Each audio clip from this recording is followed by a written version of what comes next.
This is Myron Ramsey from the blog of VOA, and I am back with another product review.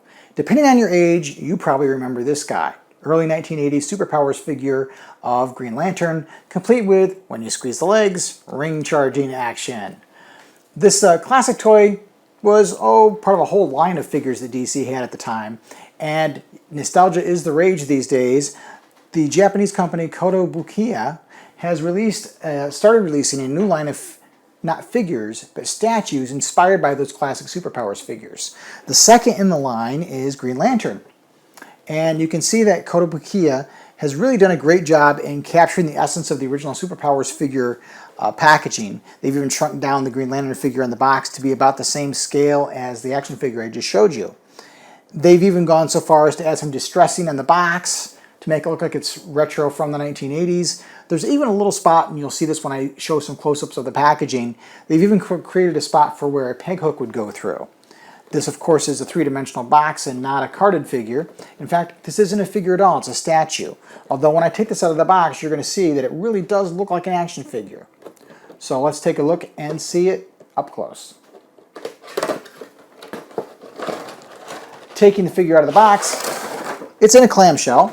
And the first thing you'll notice is that while this is a tribute to the classic Superpowers figures, when they've made the figure larger like this, they've definitely gone for a much more detailed sculpt. If you go back and look at that original Kenner's figure, not a lot of detail because the figure is so small. This statue, though, has a lot of great detail. So let me show you some close-ups and I'll tell you what I'm talking about. So you can see in these close-ups that this statue looks an awful lot like an action figure. There are even some lines molded into the sculpt where an action figure would bend if this really were an action figure. So something to keep in mind that this is a statue, not an action figure, so it's not posable. The arms don't move, the knees don't bend, any of those kind of things. Much like the Justice League Artifacts Plus statues that came out, the little mini statues, this is right along those same lines, only this is designed not to look like a character, it's designed to look like an action figure. If I have any nitpicks about this particular statue, I have to really talk about the lantern. The lantern does not look right, and I had a great deal of trouble getting the lantern in the hand.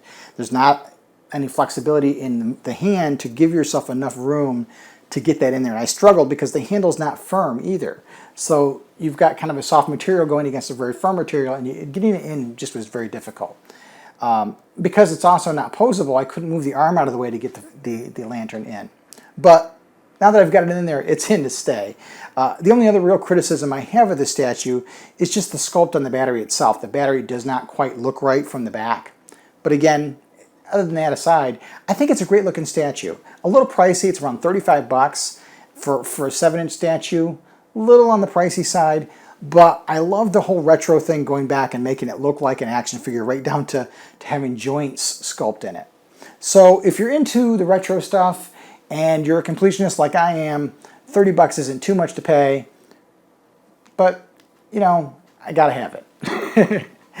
All in all, a great addition. Take care. Thanks for watching. Thanks so much for watching this Green Lantern video from the blog of VOA. If you liked what you saw, please subscribe to our YouTube channel. You can find even more great Green Lantern videos, reviews, podcasts, and more at our main website, www.blogofoa.com. So until next time, keep your power ring charged and make every day your brightest day.